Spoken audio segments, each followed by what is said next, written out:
जय श्री राम।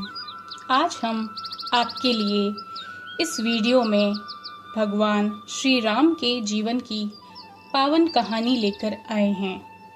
भगवान श्री राम के जन्म से लेकर उनके वनवास पूर्ण होने के बाद में उनके राज्य अभिषेक तक की संपूर्ण कहानी हम अलग अलग पार्ट में जानेंगे। इससे पहले 5 पार्ट आ चुके हैं।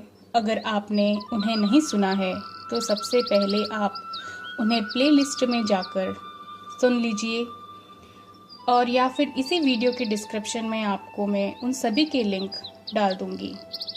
आइए अब हम आगे की कहानी शुरू करते हैं। पिछले वीडियो में हमने सुना था कि किस प्रकार भगवान श्री राम चित्रकूट धाम में निवास करते हैं। भगवान श्री राम के वनवास जाने पर दशरथ जी की जो हालत है वो अत्यंत ही पीड़ादायक हो गई। वे धरती पर बेसुध पड़े हैं। उन्होंने सुमंत को गले लगाकर कहा, सुमंत, कहो मेरे राम कहाँ पर है और कैसे हैं। सुमंत जी ने राजा को सारी बात बताई और कहा, राम ने कहा है पिताजी, आप मेरी चिंता मत करना। आपकी कृपा, अनुग्रह और पुण्य से मैं खुशी खुशी यह वनवास काटकर शीघ्र ही अयोध्या आऊंगा। राजा दशरथ की हालत दिनों दिन बिगड़ती जा रही है। एक दिन उन्होंने कौशल्या से कहा, प्रिय, युवावस्था में मैंने जो अपराध किया उसका फल मुझे अब मिल रहा है। यह सत्य है कि हम मनुष्य को अपने कर्मों का फल इसी जन्म में भुगतना पड़ता है। दशरथ ने कौशल्या को बरसों पहले हुई एक दुर्घटना की कथा सुनाना शुरू किया। कौशल्या युवावस्था में मैं धनुर्विद्या में बहुत ही कुशल था। मैं जानवर और किसी भी मनुष्य को बिना देखे केवल उसकी आवाज सुनकर ही तीर चलाकर घायल कर देता था। यही निपुणता आज मेरे लिए एक श्राप बन गई। एक रात जब मैं घने जंगल में शिकार कर रहा था, तब अचानक मुझे किसी हाथी के पानी पीने जैसी ध्वनि सुनाई दी। मैंने बिना सोचे विचार उस पर तीर चला दिया। तभी मुझे उस ओर से हाथी नहीं बल्कि एक मनुष्य की दर्दनाक चीख सुनाई दी। जब मैं उस स्थान पर पहुंचा तो मैंने देखा कि वहां एक युवा बालक खून से लथपथ तड़प रहा था। मेरे द्वारा छोड़ा गया तीर उसके सीने को छेदकर बाहर निकल गया। उसका नाम श्रवण कुमार था। उसने दर्द से कहराते हुए मुझे कहा, राजन, यह आपने क्या किया? आपने मुझ निरपराध पर तीर क्यों छोड़ा?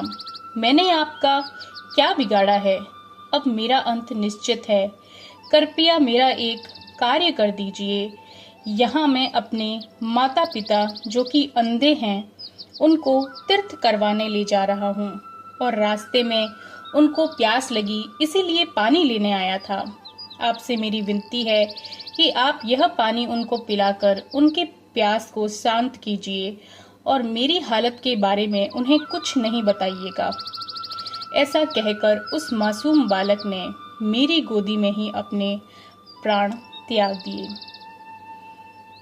मेरे हृदय दुख से भर गया। फिर भी मैंने जल का पात्र उठाकर उसके माता पिता के पास गया। मेरे पहुंचते ही श्रवण जानकर मुझे कहा, बेटा, बहुत देर कर दी, हमारा गला सूख रहा है। परंतु कोई जवाब राजा ने नहीं दिया। तब वे बोले, बेटा बोलता क्यों नहीं है?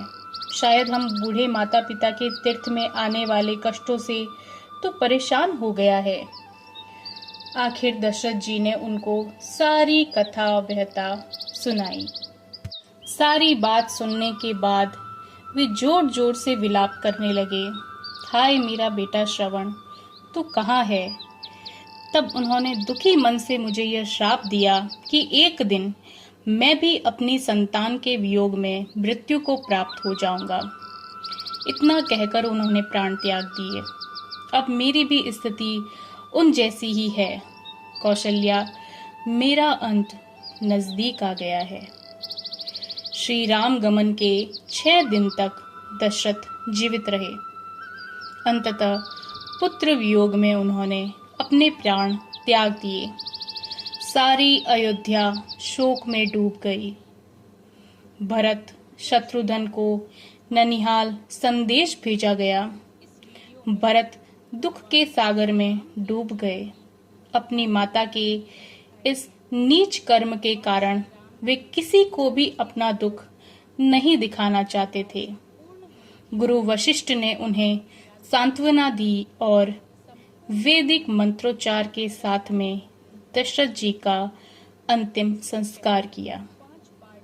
पवित्र सरयू नदी में स्नान कर दशरथ जी की आत्मा को जल समर्पित किया गया। दशरथ जी की मृत्यु के बाद में 14 दिनों के बाद एक सभा बुलाई गई, जिसमें भरत को राजा बनाने का निर्णय लिया गया।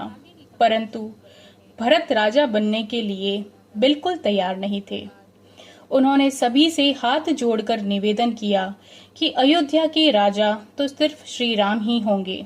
मैं स्वयं जंगल जाकर उन्हें वापस अयोध्या लाकर राज मुकुट पहनाऊंगा।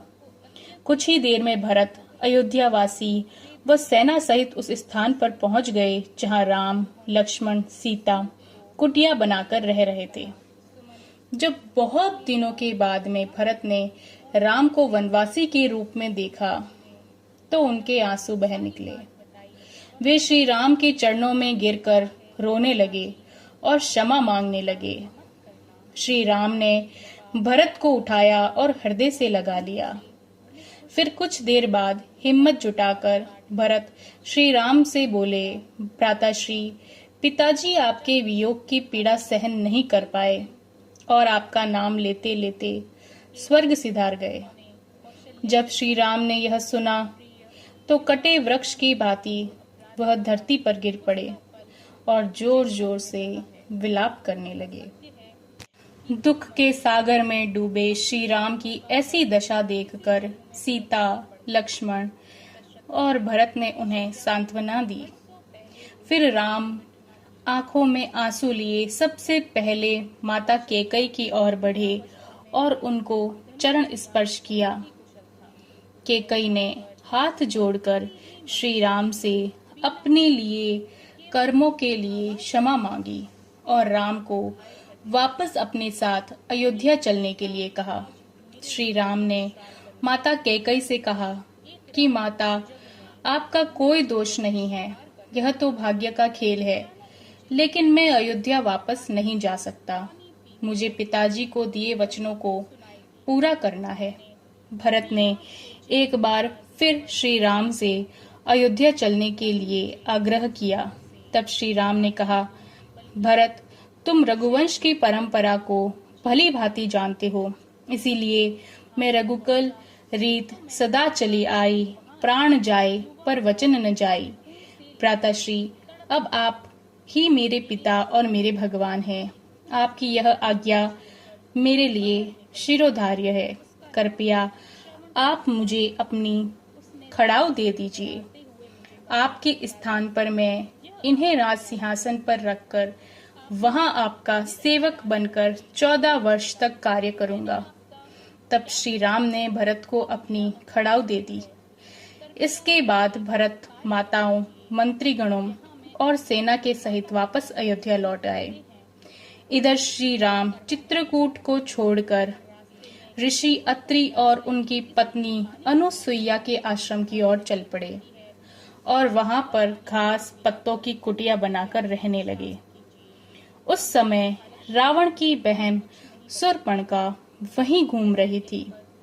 उसने राम को देखा तो उनसे विवाह करने की बात कही। राम ने उसे विनम्रता पूर्वक मना कर दिया। तब वे सीता की ओर राक्षसी का रूप लेकर झपटी तो लक्ष्मण ने तलवार निकालकर शूर्पणखा का नाक काट डाला। इसके आगे की कहानी हम अगले पार्ट में जानेंगे।